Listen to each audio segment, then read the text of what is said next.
Next যে প্রবলেমটা আমরা করব সেটা হচ্ছে কস ভেক্টর রিলেটেডই করব, তাহলে আর কোনো প্রবলেম হবে না। তাহলে তোদের কস ভেক্টর রিলেটেড যে নেক্সট যে প্রবলেমটা, এমন একটা প্রবলেম নিচ্ছি যেখানে কোনো কোয়েশ্চেনটা গিভেন নয়, দেখে বুঝতে হবে। টেবিলটা, লাস্ট টেবিলটা, অপটিমাল টেবিলটা, সিমপ্লেক্সের যে অপটিমাল টেবিল সেটা দেওয়া আছে, কিন্তু কোয়েশ্চেনটা দেখে বুঝতে হবে। মোটামুটি যতটা আইডিয়া করা যায়, টেবিল থেকে যে সব আইডিয়া করা যাবে তা নয়, যতটা করা যায় ততটা। আমাদের মানে প্রবলেমটা ম্যাক্সিমাইজিং প্রবলেম না minimising problem, C1 C2 range বার করার জন্য সেটা কিন্তু প্রয়োজন পড়েনি। আগের যে অঙ্কটা করলাম সেই অঙ্কে কিন্তু কোথাও আমাদের ম্যাক্সিমাইজিং প্রবলেম না মিনিমাইজিং প্রবলেম সেটা আমাদের জানার প্রয়োজন হয়নি, ঠিক আছে। মানে শুধু C1 C2 রেঞ্জ কীরকম হলে অপটিমালিটি রিচ করবে, মানে অপটিমালিটিতে কোনো এফেক্ট পড়বে না, ঠিক আছে, কোনো অপটিমালিটি এদিক ওদিক হবে না, সেক্ষেত্রে আমাদের সেই রেঞ্জটুকু বার করতে বলছে। C1 C2 নতুন যে ভ্যারিয়েবলের নতুন যে ভ্যালু, তার সেই ভ্যালুটার রেঞ্জটা কত থেকে কতর মধ্যে থাকলে অপটিমালিটি বজায় থাকবে সেটুকুনি জিজ্ঞাসা করছে। তার জন্য ম্যাক্সিমাইজিং প্রবলেম না মিনিমাইজিং প্রবলেম সেগুলো কিন্তু আমাদের কাছে বড় কথা নয়। ইনফ্যাক্ট স্ল্যাক সারপ্লাস ভ্যারিয়েবল কিনা সেটাও আমাদের কিন্তু সেরকমভাবে লাগেনি। শুধু এটুকুনি যদি জানতে পারি তাহলেই হবে যে কোনটা স্টেট ভ্যারিয়েবল কোনটা নর্মাল ভ্যারিয়েবল, ঠিক আছে, সেটুকুনি জানতে পারলেই আমাদের কাজটা হয়ে যাবে। মানে কোনটা হচ্ছে তোর স্ল্যাক সারপ্লাস ভ্যারিয়েবল। তো এখানে আমাদের একটা কোয়েশ্চেন দিয়ে, মানে কোয়েশ্চেনটার মধ্যে শুধুমাত্র অপটিমাল টেবিল বা লাস্ট টেবিল সিমপ্লেক্স মেথড করে একটা প্রবলেমকে সিমপ্লেক্স মেথড করা হয়েছে, করে সলভ করে তারা যে অপটিমাল টেবিলটা পেয়েছে সেই অপটিমাল টেবিলটা দিয়েছে, ঠিক আছে। তো সেক্ষেত্রে আমাদের বলছে সেখান থেকে আমরা কি কি বুঝতে পারছি একটু দেখা যাক। আমাদের কোয়েশ্চেনটা জিজ্ঞেস হচ্ছে obtain the admissible variation in cos vector C1 C2 C3 without affecting the optimal result বা optimal solution বা optimality। C1 C2 C3 কীরকম চেঞ্জ করলে কোনো অপটিমালিটিতে এফেক্ট পড়বে না। তো তার জন্য আমরা শুধুমাত্র ফাইনাল টেবিল বা অপটিমাল টেবিলটা গিভেন আছে। অপটিমাল টেবিল কেন বলছি, কারণ এখানে জেড জে গুলো প্রথমেই আমরা দেখে নেবো। জেড জে গুলো যেগুলো বেরিয়েছে এই এটুকুনির মধ্যে 2, 1/2, 0, 0, 3/2, অর্থাৎ যারা নন নেগেটিভ প্রত্যেকেই, অর্থাৎ হয় পজিটিভ নয়তো জিরো, কিন্তু কোনো নেগেটিভ জেড জে বেরোয়নি। তাই এখান থেকে আমরা এটুকুনি কনক্লুশন করতে পারি যে এই টেবিলে কিন্তু অঙ্কটার প্রবলেমটার অপটিমালিটি রিচ করে গেছে এবং এটা হচ্ছে অপটিমাল টেবিল। এটুকুনি কনক্লুশন হলো।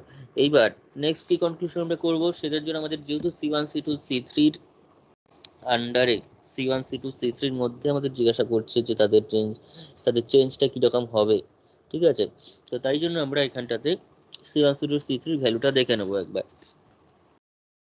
তো C1টা উপরে দেওয়াই আছে, C1 = 1, C2 = 1, C3 = 3, C1 = 1, C2 = 1, C3 = 3। আমরা কি কার চেঞ্জ চাইছে সেটা দেখো অনেক সময় বুঝতে পারি যে স্ল্যাক ভ্যারিয়েবল সারপ্লাস ভ্যারিয়েবল কোনগুলো, ঠিক আছে।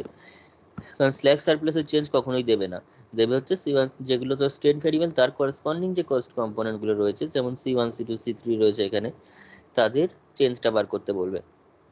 তবে এখানে ধর এরকম কিন্তু সেটা কোনো কনফার্ম রেজাল্ট আমরা সেখান থেকে ড্র করতে পারবো না যে এটা বলেছে মানে এরাই মেন ভ্যারিয়েবল, তা তো নয়। কেননা ধর C1 C2 C3 তিনজনে মেন ভ্যারিয়েবলের করেসপন্ডিং কস্ট কম্পোনেন্ট আছে। C1 C2 C3 তিনজনে স্টেট ভ্যারিয়েবল বা ডিসিশন ভ্যারিয়েবল যেটা কোয়েশ্চেনে দেওয়া রয়েছে তাদের করেসপন্ডিং কস্ট কম্পোনেন্ট, কিন্তু তোকে চেয়েছে শুধুমাত্র C1 C2 C3টা চায়নি। তার মানে কি শুধু C1 C2টা কস্ট কম্পোনেন্ট স্টেট ভ্যারিয়েবলের, বাকিগুলো সব কি স্ল্যাক সারপ্লাস, তা তো নয়। তো ওই জন্য আমরা ওইরকম কোনো ইয়েতে যাব না, ডাইরেক্ট দেখেই বুঝবো ব্যাপারটা। এবার এখানে দেওয়া আছে 0 আর 0। তো 0 0 যখনই দেওয়া আছে তার মানে বুঝে যেতে হবে সেখানে তারা হচ্ছে স্ল্যাক ভ্যারিয়েবল রয়েছে, সেখানে স্ল্যাক ভ্যারিয়েবল রয়েছে, ঠিক আছে। A4 A5 তার মানে x4 x5 এরা কিন্তু স্ল্যাক ভ্যারিয়েবল। তাহলে ডিসিশন ভ্যারিয়েবল কারা, x1 x2 x3, আর স্ল্যাক ভ্যারিয়েবল কারা, x4 x5 হয়েছে। এবার এখানে রয়েছে সিবি বি স্মল বি এগুলো দেওয়া আছে। তো সিবির মধ্যে কারা কারা এসছে দেখে নিতে হবে। সিবির মধ্যে 0, আচ্ছা বিটা না দেখলে বুঝতে পারবি না। বি এর মধ্যে কারা কারা আছে সেটা হচ্ছে A4 A3 রয়েছে, A4 এবং A3 রয়েছে বি এর মধ্যে। তো বি এর মধ্যে যদি A4 A3 উপস্থিত থাকে তাহলে এটা হচ্ছে তার মানে C4 C3, C4 আর C3 আছে, সেখানে C4 আছে আর C3 আছে। তাহলে এখান থেকে আমরা দেখে যেটা বুঝতে পারছি সেটা হচ্ছে C1 এবং C2 তারা কিন্তু সিবিতে নেই। C1 C2 কিন্তু সিবিতে নেই, তারা হচ্ছে নন বেসিক, মানে নন বেসিক ভ্যারিয়েবলের করেসপন্ডিং কস্ট কম্পোনেন্ট, নন বেসিক ভ্যারিয়েবলের করেসপন্ডিং, আর C3 টা সিবি তে আছে।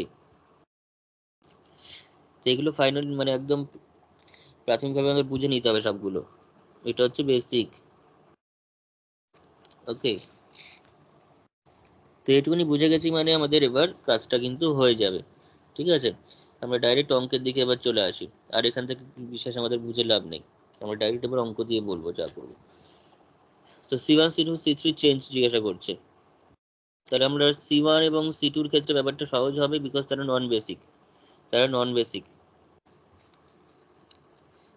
ফর্মুলা আগেই বলা আছে যে নন বেসিক হলে কি রকম ফর্মুলা হবে আর বেসিকের জন্য কি ফর্মুলা হবে। নন বেসিকের জন্য ব্যাপারটা সোজা ছিল, তার এখানে লিখে রাখ অ্যাকর্ডিং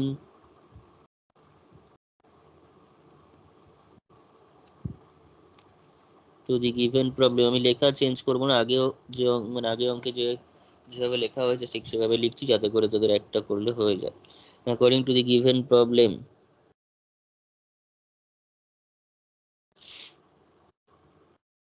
C1 ইকুয়ালস টু, এখানে আর ক্যালকুলেশন করে বার করার দরকার নেই, প্লেন বেরোবে। যদি উপরের সংখ্যাগুলো না দেওয়া থাকতো তবে কি একটা ধর ক্যালকুলেশন করতাম, কারণ C1 C2 C3 ভ্যালু না জানলে তো কিছু করতে পারবো না। তাই যদি ভ্যালুটা না দেওয়া থাকতো সেক্ষেত্রে ক্যালকুলেশন করেই বার করতে হতো। ঠিক আছে, তো যাই হোক, ক্যালকুলেশন যদি করি, তাহলে ক্যালকুলেশন ছাড়া যদি করি তাহলে এখানে 1 1 3, আর যদি ক্যালকুলেশন করেও বার করি তাহলে সেক্ষেত্রে আমরা এই 0-র সঙ্গে 2 গুণ করতে হবে, 3-এর সঙ্গে 1 গুণ করতে হবে, -2। ঠিক আছে, আমি একটা জাস্ট ক্যালকুলেশন করে বলে রাখছি এই ভিডিওতে, সেটা হচ্ছে 2 ইন্টু 0, 2 এর সঙ্গে 0, 1-এর সঙ্গে 3, 1-এর সঙ্গে +1 ইন্টু 3।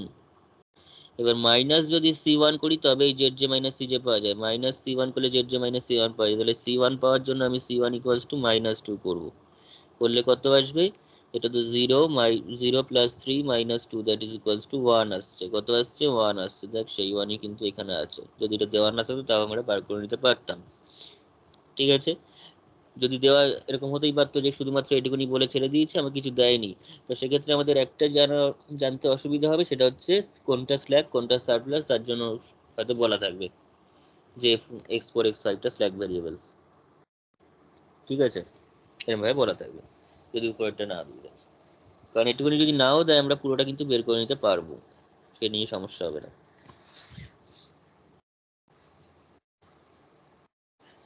হয়েছে, সিমিলার ক্যালকুলেশনের মাধ্যমে C2 টা হচ্ছে 1, আর C3 টা হচ্ছে, যেহেতু দেওয়া আছে আমি এগুলো ক্যালকুলেশন করছি না, C3 হচ্ছে কত দিল 3। হয়েছে,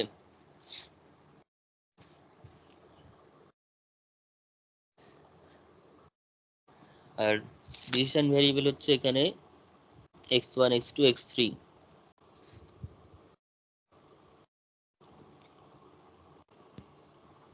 লিখে রাখি আর x1, x2, x3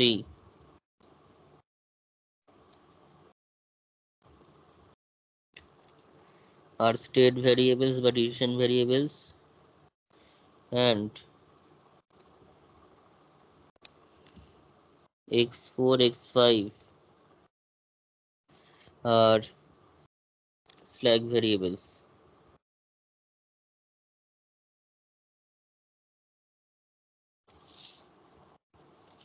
আর slack variables। এবার আমাদের কাজটা করতে হবে হচ্ছে তোর C1 C2 C3 এর জন্য রেঞ্জটা বের করতে হবে। তো লিখি আর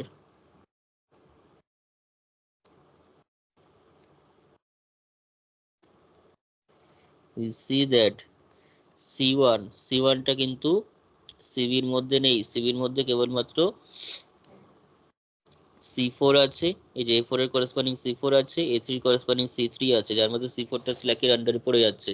শুধুমাত্র স্টেট ভ্যারিয়েবলের আন্ডারে C3 টা এখানে আছে, C1 C2 টা কিন্তু দুটোই নেই, অর্থাৎ C1 C2 দুটোই নন বেসিক হিসাবে যে ফর্মুলা হয় সেই রকম ফর্মুলা অ্যাপ্লাই হবে।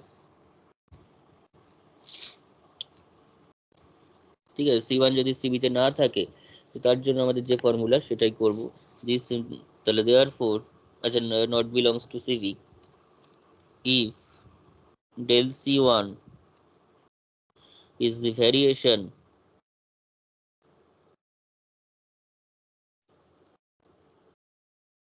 অবশ্যই মেনশন করি, কারণ এসব না লিখেও অঙ্ক রেঞ্জ বার করে দেওয়া যায়, কিন্তু কোনটা কি সেটা মেনশন করতে হবে অবশ্যই। if del C1 is the variation in C1 then the admissible range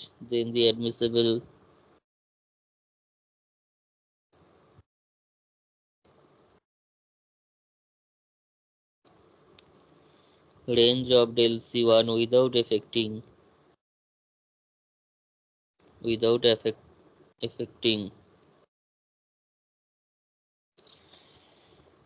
so del C1 is the variation in C1, the admissible range of del C1 without affecting the optimality, কারণ এটা optimal table দেওয়া আছে, সেখানে optimality rich করেছে। আমরা del C1 কে এদিক ওদিক মানে C1 কে একটু ভ্যালু এদিক ওদিক করবো, কমাবো বা বাড়াবো, তো কতটা রেঞ্জের মধ্যে বাড়ালে বা কমালে অপটিমালিটিটা অপটিমাল সলিউশনই থাকবে, সেখানে কোনো গন্ডগোল হবে না। the optimality without affecting the optimality is given by, তো প্লেন ফর্মুলা যেহেতু এটা সিবিতে নেই, সিবিতে না থাকলে সুবিধা, থাকলেই মুশকিল, না থাকলে প্লেন ফর্মুলা সেটা কি রকম, জাস্ট কেবল এই ফর্মুলাটা সিবিতে না থাকলে কি ফর্মুলা হবে C1 এর জন্য? মাইনাস ইনফিনিটি হ্যাঁ, less than del C1 less than del C1 less than Z1 minus আচ্ছা,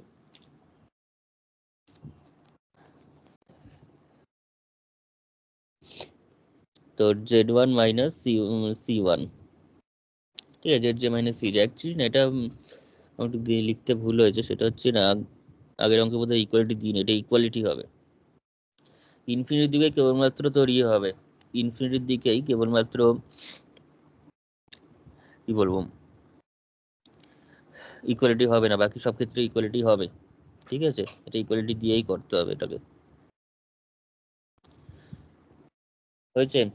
তো নিজেও দেখে নে, এখানে তোরা যদি Z1 মাইনাস C1 টাকে del C1 হিসাবে নিয়ে একটা কাজ করি, Z1 মাইনাস C1, তো তোর কাছে C1 ড্যাশ, যদি C1 ড্যাশ নতুন করে নিই আমি, C1 ড্যাশ ইকুয়ালস টু কত হবে 1 প্লাস del C1, ঠিক আছে, C1 এই যে 1টা রয়েছে তার সঙ্গে del C1, তাহলে এবার যদি del C1 এর ভ্যালু আমি যদি ZJ মাইনাস CJ টাকে নিই, 2 নিই, তার মানে 1 প্লাস 2 ইকুয়ালস টু 3 হয়ে গেল।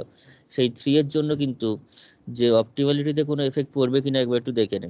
3 এর জন্য অপটিমালিটিতে কোনো এফেক্ট পড়ছে না, কেন পড়ছে না? কারণ এটা কত হচ্ছে 0 into 2 plus 3 into 1, 0 into 2 plus 3 into 1, তার মানে 3 হয়ে গেল, আবার উপর থেকে মাইনাস 3 হবে, উপর থেকে মাইনাস 3 হবে, তাহলে সেক্ষেত্রে কি হবে, এটা 0 হয়ে যাবে। 0 হলে কি অপটিমালিটি এদিক ওদিক হয়ে যাবে? নন নেগেটিভ হলেই তো হয়ে যায়, 0 অথবা পজিটিভ, 0 অথবা পজিটিভ আসতে হবে, তো 0 আসছে তো অসুবিধা কিছু নেই, তাই জেড জেড মানে Z1 মাইনাস C1 এর ভ্যালু del C1 হতে পারে, তাই তো?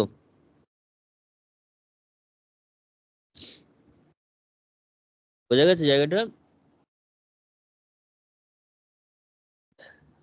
তো আগের অঙ্কে লেস দেন যদি দিয়ে থাকি, ওখানে তো লেস ইকুয়াল টু করবি, তাহলে দেখতেই পাচ্ছিস Z1 মাইনাস C1 কে যদি আমি C2 del C2 হিসেবে ধরি, বা মানে Z1 মাইনাস C1 কে del C1 হিসেবে যদি ধরি, তাতে কিন্তু কোনো এফেক্ট হচ্ছে না, কারণ এখানে Z1 মানে C1 এর যে নতুন যে Z1 মাইনাস C1 সেই জায়গাটা কিন্তু 0 হয়ে যাচ্ছে, 0, আর 0 হওয়াতে কোনো অসুবিধা নেই, নেগেটিভ না হলেই হলো, নেগেটিভ হলে অপটিমালিটিতে প্রবলেম চলে আসবে, তাই তো?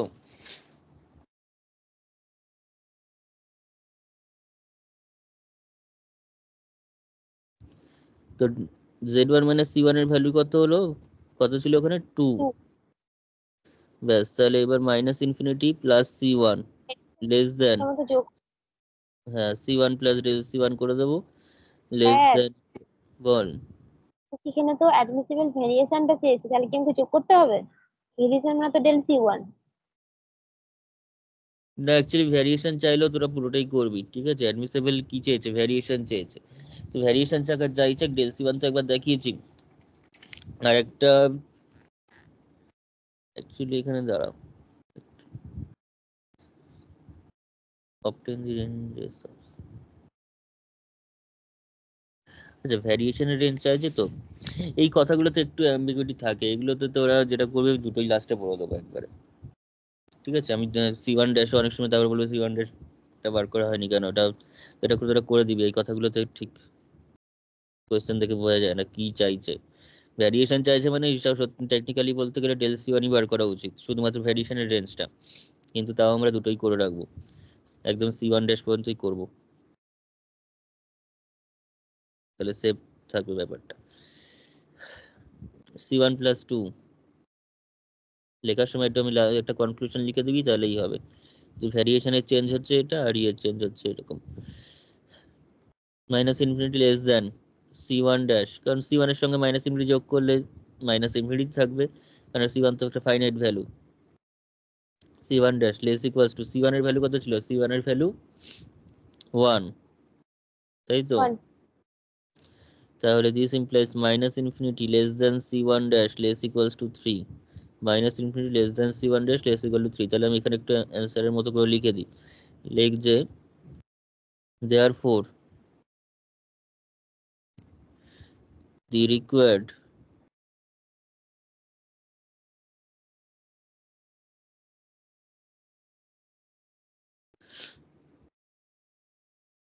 admissible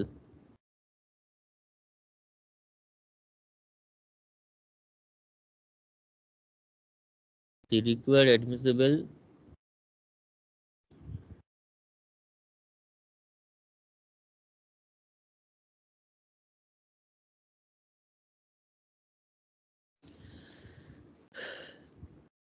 অ্যাকচুয়ালি কথাটা যেটা বলছে আমার সি ওয়ান ড্যাশই বার করতে হবে, ঠিক আছে।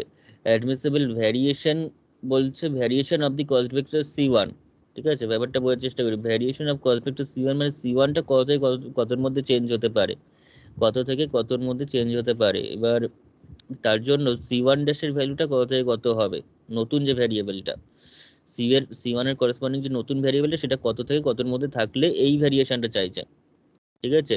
আমি আর এইদিকে যে কথাটা সেটা হচ্ছে range of variation, del C one যদি বলি, ডেল সি ওয়ানটা হচ্ছে ডেল সি ওয়ানটা তো ভ্যারিয়েশন বলছে, ডেল সি ওয়ানটা হচ্ছে সি ওয়ানের চেঞ্জটা, ঠিক আছে। তো সেই চেঞ্জটা হওয়ার পর সি ওয়ানটা কত থেকে কতর মধ্যে থাকছে, তো আমি দুরকম ভাবে লিখে রাখি, the require admissible range of del C one. এখানে আমি কোনো কথাটাই উল্লেখ করছি না, কারণ কথা উল্লেখ করলে প্রবলেম, কথার মধ্যে একটু প্রবলেম আছে ওখানে, কোনো কি চাইছে তো required admissible range of del C one, কেন অ্যান্সার আছে হচ্ছে তোর ইয়ে দিয়ে সি ওয়ান ড্যাশের ভ্যালু দিয়েই, admissible range of del C one, কারণ সাধারণত ডেল সি ওয়ান শুধু চায় না, সি ওয়ান ড্যাশ পর্যন্তই বলে। Admissible range of del C one is minus infinity থেকে কোথায় গেল সেটা, মাইনাস ইনফিনিটি থেকে 2, আমি দুটোই ওই জন্য উল্লেখ করে রেখে দিই, অ্যান্ড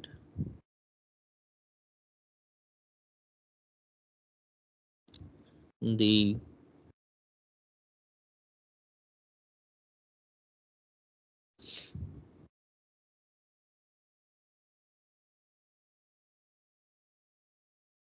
admissible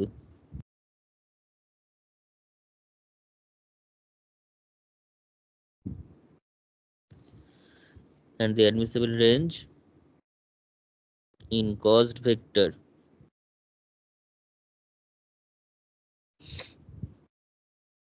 C1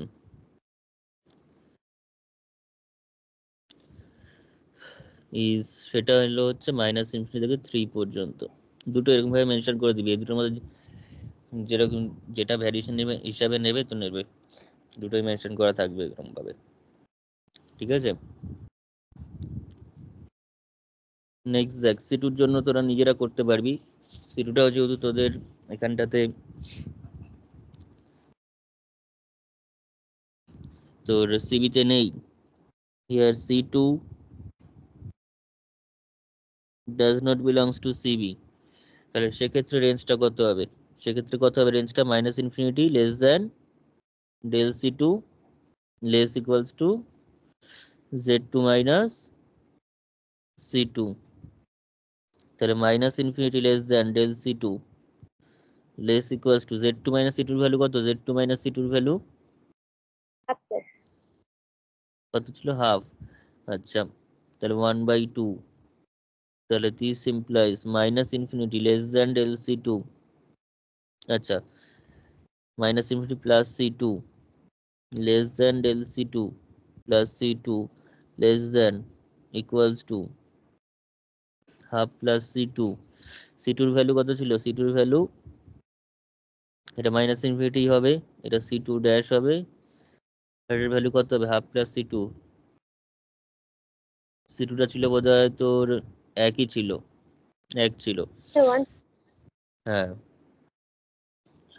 তাহলে কত এসে গেল? Minus infinity less than C two dash less equals to 3/2।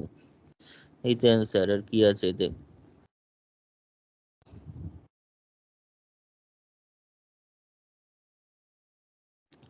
হয়েছে?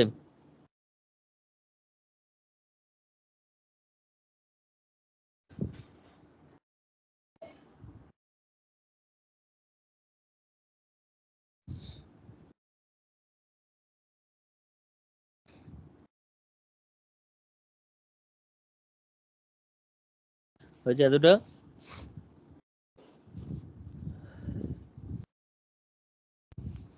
নেক্সট দেখবো হচ্ছে সি থ্রিটা। সি থ্রিটা কিন্তু ইয়েতে রয়েছে কনক্লুশন, এটার জন্য আলাদা করে লিখবি। সি টুর জন্য যে কনক্লুশন হবে সেটা লিখবি। সি থ্রি, এবার সি থ্রিটা ইয়ার, সি থ্রিটার একবার ভালো করে বুঝবি।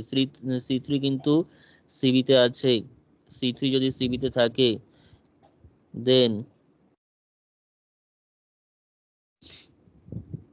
এখানে একবার লিখে নি লেট, এটার জন্য ভালো করে লিখে দিচ্ছি, let del C three with the variation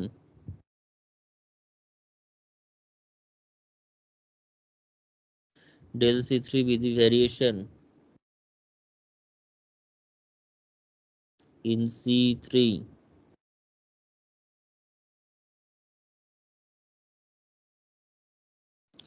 then the admissible range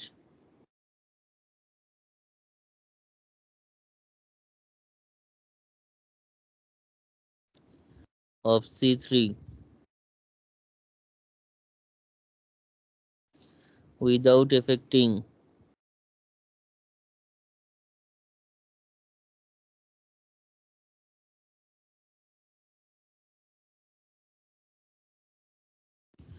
the optimality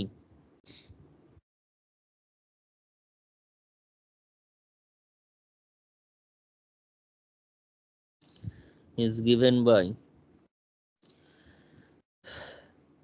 তাহলে C3 এর জন্য করছি, তার মানে ফর্মুলাটা কি হবে? Max of minus Z J minus C J, তাই তো, বাই ওয়াই থ্রি জে, যেখানে সাজ দ্যাট ওয়াই থ্রি জেটা হচ্ছে পজিটিভ কিন্তু জেটা 3 নয়, সেটা less equals to del C three less equal to, এটাই হচ্ছে মেন ফর্মুলা তোর। নন বেসিক মানে বেসিক হলে কি হবে? Minimum of minus Z J minus C J by Y three J, Z J minus C J Y three J such that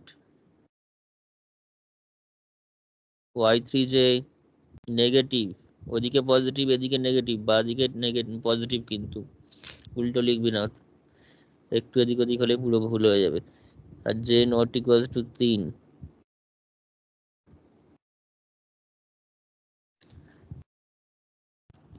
এবার ভ্যালুগুলো দেখ, তাহলে সেট দুটো সেমই রয়েছে, একটা পজিটিভ একটা ওয়াই থ্রি, যেটা এদিকে বাদিকে পজিটিভ ডান দিকে নেগেটিভ আছে, আর ওদিকে ম্যাক্স আর মিন আছে। ঠিক আছে, তো এর ভ্যালুগুলো এবার লিখতে হবে। তো টেবিলটাকে ফলো করবি তার জন্য ভালো করে। টেবিলটা এবার দেখ, এই জায়গাটা হচ্ছে ভালো করে বুঝে বুঝে করবি। কোন কোন ভ্যালুগুলো নেব। y3j y3j এর যে করেসপন্ডিং ভ্যালুগুলো সেগুলো হচ্ছে এইখান থেকে পাবো, এই যে রোটা সেখান থেকে পাবো। আর অপরদিকে zj মাইনাস cj এর ভ্যালুগুলো এখান থেকে পাবো, zj মাইনাস cj এর যে ভ্যালুগুলো আছে সেগুলো এখান থেকে পাবো। এইবার দেখে নিতে হবে y3j কোথায় কোথায় পজিটিভ আছে, বাঁদিকের জন্য ম্যাক্সিমামটার জন্য y3j টা কোথায় কোথায় পজিটিভ আছে। তো কোথায় কোথায় পজিটিভ আছে, এখানে আছে, এখানে আছে, এখানে আছে, এখানে আছে পজিটিভ। ঠিক আছে, তার মানে ওয়ান ওয়ানটা নেওয়া যাবে না তো? কোনখানকার?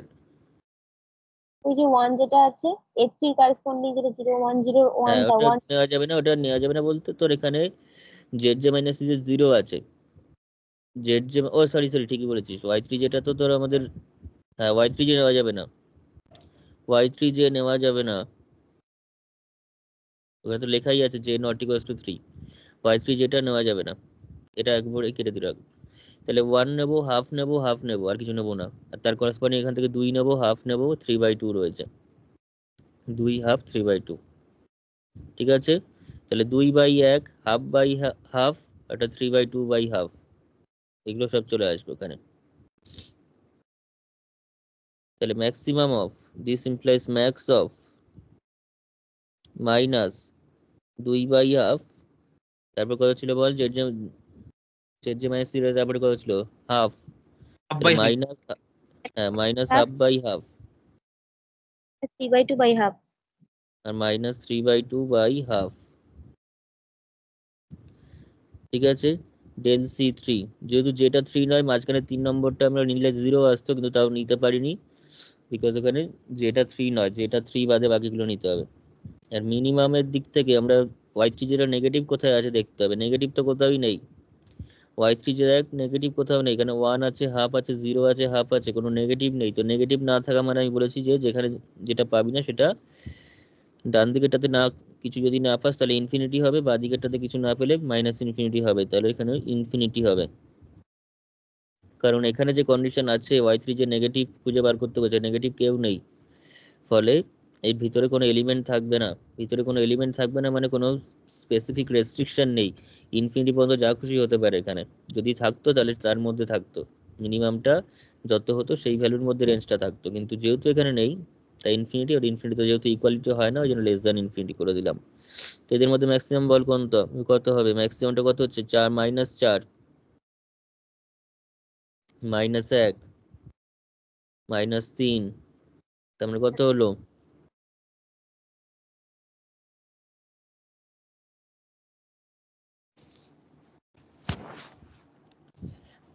তার মানে -1 হচ্ছে, তাই তো?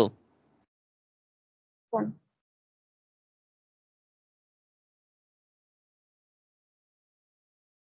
এটা ডেল সি থ্রি হবে, এবার সি থ্রি অ্যাড করে দে।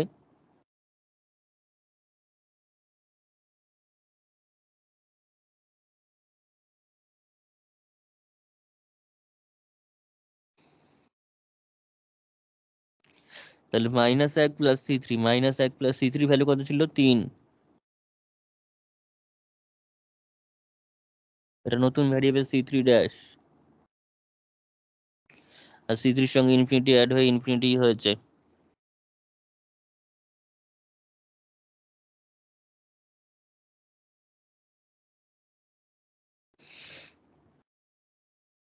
হলো,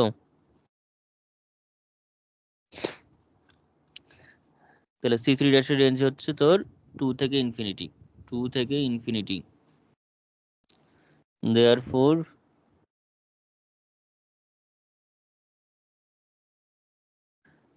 the required range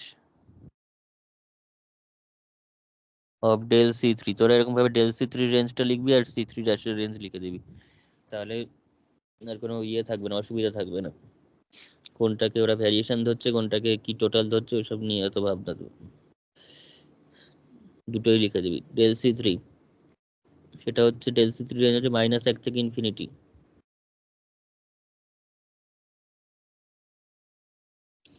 and range of first component C3 সেটা হচ্ছে 2 থেকে ইনফিনিটি হয়েছে। হ্যাঁ স্যার। আচ্ছা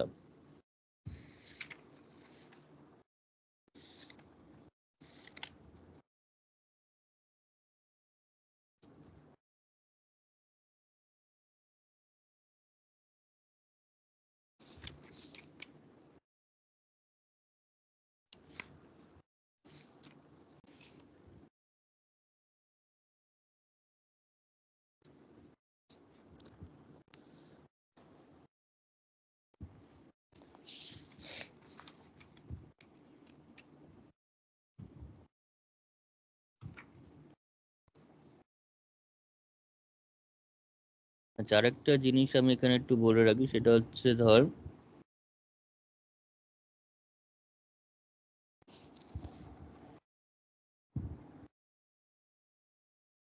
কোনো কনস্ট্রেন্ট যদি অ্যাড করা হয় তখন কি হবে, কোনো কনস্ট্রেন্ট যদি আমরা এখানে অ্যাড করি তাহলে সেটার মানে পার্থক্যটা কিরকম হবে সেরকম টাইপের একটা প্রবলেম দেখ।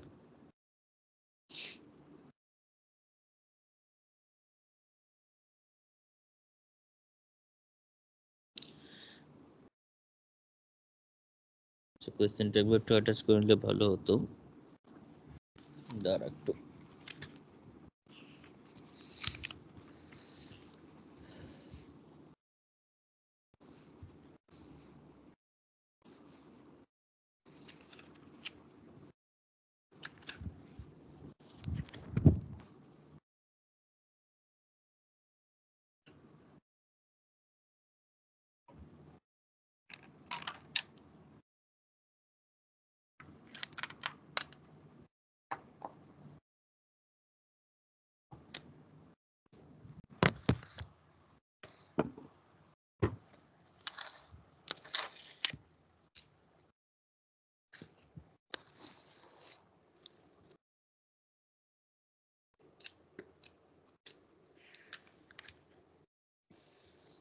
আচ্ছা এখানটাতে লেখ, কোয়েশ্চেনটা বলেই দিচ্ছি। ধর ফাইনাল টেবিলটা আমাদের দেওয়া আছে, ফাইনাল যে টেবিল সেটা আমাদের ধর দিয়ে দিয়েছে, সেটা কিরকম ভাবে দিয়েছে, সিবি দেওয়া আছে, তারপর ওয়াইবি বলে একটা পোর্শন দিয়েছে, মানে এক্সবিটাকে ওয়াইবি লিখেছে, মানে ভ্যারিয়েবল গুলোকে ওয়াই লিখেছে। কিরকম ওদের অনেক সময় নোটেশনে একটু চেঞ্জ ফেঞ্জ থাকবে, ঠিক আছে, কোয়েশ্চেনে যা নোটেশন থাকবে সেটা তো আমাদের ইউজ করতে হবে। নোটেশনে কিছু কিছু চেঞ্জ থাকতে পারে, আমরা একদম যে সঠিক ঠিকঠাক নোটেশন যেখানে A1 A2 A3 ভেক্টর দিয়ে লিখতাম সেরকম নোটেশন খুব একটা পাওয়া যাবে না, নিজেরা করলে তবেই পাওয়া যায়। কোয়েশ্চেনে ওরকম নোটেশন, কোয়েশ্চেনে যখন টেবিল দেওয়া থাকবে দেখবি বিভিন্ন রকম সব উল্টোপাল্টা নোটেশনের লেখা, বুঝে নিতে হবে ওখান থেকে যে কোনটাকে কি বলতে চাইছে। যেমন এই অঙ্কটা যে সমস্ত নোটেশন দিয়েছে একটাও আমরা ইউজ করি না কখনো, এরকম ভাবে কখনো ইউজ করা হয় না।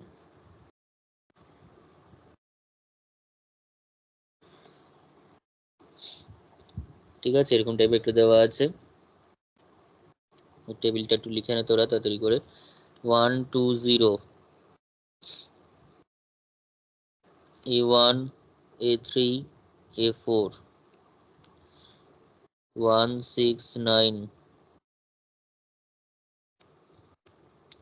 1 0 0 -1 2 3 0 1 0 0 0 1 half 0 -half -2/3 1 1/2। এগুলোর ক্যালকুলেশন করে zj - cj দেওয়া আছে, সেটা দিয়েছে হচ্ছে তোর 0, এটা তো 0ই হবে, এটাও 0 হবে, এটাও 0 হবে, বাকিগুলো যা দিয়েছে সেটা হচ্ছে, আচ্ছা মোটামুটি সবই 0 দিয়ে রেখেছে কেন, শুধু এটা 4/3। এরকম টাইপের একটা অপটিমাল টেবিল তোর ফাইনাল টেবিল দেওয়া আছে, ঠিক আছে? তো এই ফাইনাল টেবিল থেকে জিজ্ঞাসা করছে where x1 x2 x3 are state variables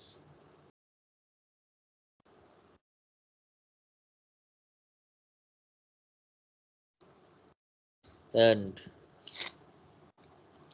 x4 x5 x6 are slack variables। স্ল্যাকেরই বেশি দিচ্ছে, সারপ্লাস তেমন একটা সারপ্লাস আছে, যখন বি এর চেঞ্জটা হবে, বি এবং এক্স এর যখন চেঞ্জগুলো হবে তখন স্ল্যাক সারপ্লাস আসবে, মানে সারপ্লাসটাও আসবে, সেটা নেক্সট দিন করাবো। আর slack variables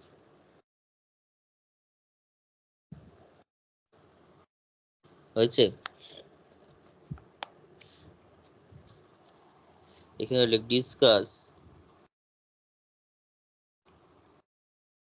the nature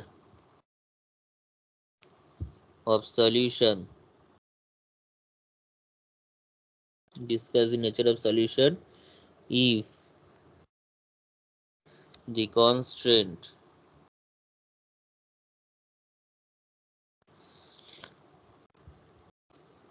four x1 minus 3x2 plus x3 less equals to 11 be added। ঠিক আছে, এটা ছোট্ট কোয়েশ্চেন, 2-3 লাইনের অ্যান্সার, কোয়েশ্চেনটাই এত বড়, ঠিক আছে? কি জিজ্ঞাসা করেছে, যদি একটা নতুন কনস্ট্যান্ট একটা অঙ্কের মধ্যে আগেরটাতে কস্ট কম্পোনেন্টটা কিভাবে চেঞ্জ করলে কতটার মধ্যে কতর মধ্যে চেঞ্জ হলে অপটিমালিটি সেম থাকবে, অপটিমালিটিতে কোনো পার্থক্য পড়বে না, সেটা আমাদের জিজ্ঞাসা করেছিলাম, ঠিক আছে? তো সেক্ষেত্রে আমি চেঞ্জটা বের করেছিলাম। এখানে বলছি যদি একটা কনস্ট্যান্ট, নতুন একটা কনস্ট্যান্ট অ্যাড করে দেওয়া হয়, যা ছিল তার সঙ্গে যদি নতুন একটা কনস্ট্যান্ট অ্যাড করে দেওয়া হয়, তাতে কি নেচারটা, সলিউশনের নেচারটা কি হবে? সলিউশনের নেচার বলতে এখানে শুধুমাত্র অপটিমাল থাকবে কি অপটিমাল থাকবে না, এটুকুনি জিজ্ঞাসা করছে, আর কিছু জিজ্ঞাসা করছে না। সলিউশনের নেচার কি হবে জিজ্ঞাসা করছে, মানে যে অপটিমাল সলিউশন ছিল সেটা কি অপটিমালি থাকবে না অন্য কিছু হয়ে যাবে, সেটা আমাদের জিজ্ঞাসা করছে। তো সেটা বুঝবো কি করে? তো সেটা বোঝার উপায়টা কি? তার জন্য খুবই সহজ একটা উপায়, সেটা হচ্ছে এই যে সলিউশনটা দিয়েছে 4x1 plus 3x2 plus x3, ঠিক আছে? সেটা অপটিমালিটিকে স্যাটিসফাই করছে কিনা দেখে নিতে হবে, অপটিমালিটি ক্রাইটেরিয়াকে স্যাটিসফাই করছে কিনা দেখে নিতে হবে। কিভাবে দেখবো? শুরু কর কোশ্চেনটার অ্যান্সারটা।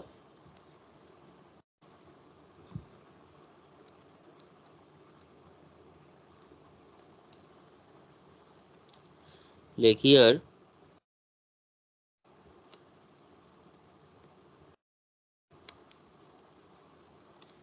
the optimal solution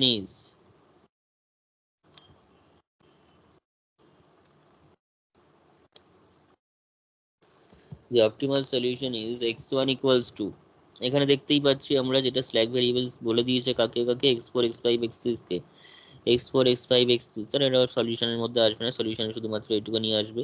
সলিউশনে কারা আসবে না, এইটুকুনি portion y1 y2 y3 corresponding যে পোর্শনটা, সেটা, এটা হচ্ছে অপটিমাল সলিউশন। এবং তিনটেই জিরো, তিনটেই কি হলো, সরি তিনটেই জিরো কি বলছে, মানে তিনটের এখানে করেসপন্ডিং নিচে z যে মাইনাস জিরো এসছে। তো এখান থেকে সলিউশনটা কোনটা হবে, 169 169, ঠিক আছে? 169ও তো লাগবে না, আমার এই 4 এর এসছে ওটা, আচ্ছা।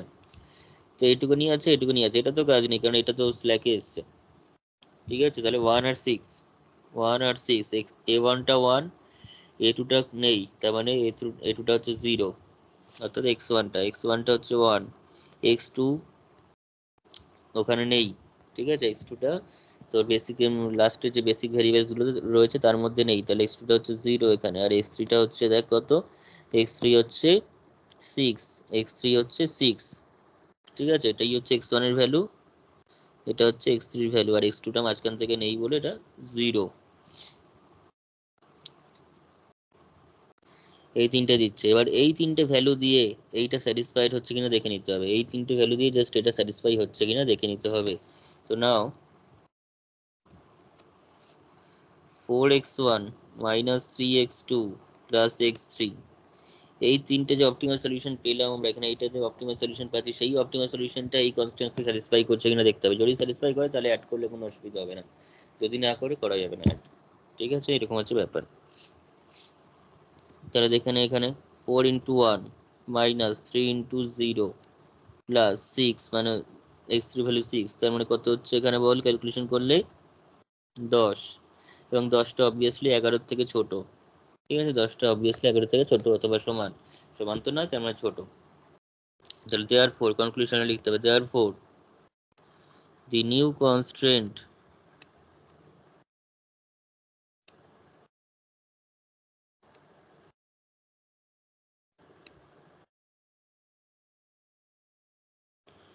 satisfies the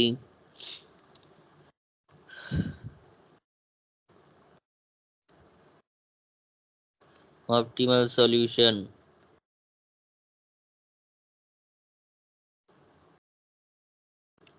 therefore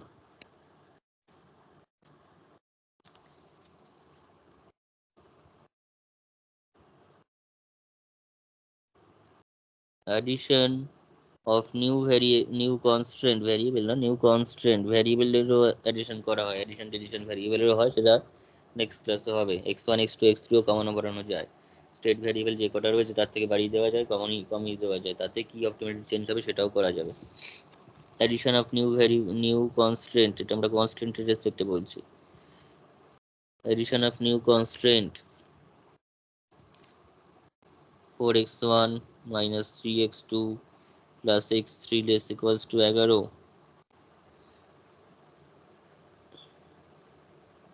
would not change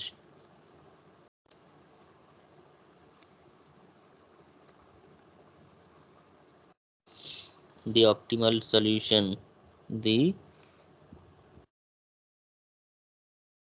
optimal solution, that is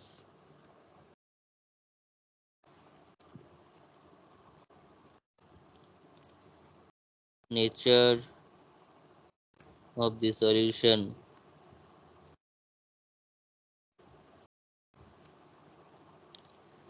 remain optimal, ঠিক আছে, যা অপটিমাল ছিল অপটিমালই থাকবে। বোঝা গেছে? লেখা বেশি, অঙ্কের মতো তো 2 লাইন জাস্ট বেশ, মানে ওটার যে মানে ইয়ে করছে কিনা, সলিউশনটা দিয়ে স্যাটিসফাইড হচ্ছে কিনা দেখে নিয়েছি, ব্যাস, আর কিছু করতে হবে না, ঠিক আছে। তো এবার শুধুমাত্র বাকি থাকলো সি এর চেঞ্জ করেছি, কনস্ট্যান্ট এক্সট্রা কমিয়ে দিলে কি মানে বাড়িয়ে দিলে কি হবে সেটা বললাম, শুধুমাত্র বি এর চেঞ্জটা এবং এক্স এর চেঞ্জটা, অর্থাৎ যদি decision variable x1 x2 x3 এই সমস্তগুলোকে যদি কমিয়ে বাড়িয়ে দেওয়া যায় তাহলে কি হবে, অপটিমালিটিতে কিরকম এফেক্ট করবে। আর যদি বি এর চেঞ্জটা হয়, অর্থাৎ ax = the b, ax <= b, এটা হচ্ছে ইন জেনারেল আমাদের কনস্ট্যান্টের একটা সিস্টেম। তো X less equal to B, ওই বি এর জায়গাতে যদি কোনো গন্ডগোল করা হয়, কোনো চেঞ্জ করা হয়, তাতে অপটিমালিটিতে কীরকম চেঞ্জ হবে সেই জিনিসটা করতে হবে। তাহলে এই দুটো টাইপের অঙ্ক বাকি আছে, ঠিক আছে, সেই দুটো টাইপের অঙ্ক নেক্সট দিন করিয়ে দেবো। তার মধ্যে বি এর অঙ্কটা এমন কিছু ব্যাপার না, বি এর অঙ্কটা ওই সি এর মতোই, শুধু ইয়েটা একবার একটু বলতে হবে, এক্স এর চেঞ্জটা, ঠিক আছে। তাহলে আজকে এতটাই থাক, আবার নেক্সট ক্লাসে হবে।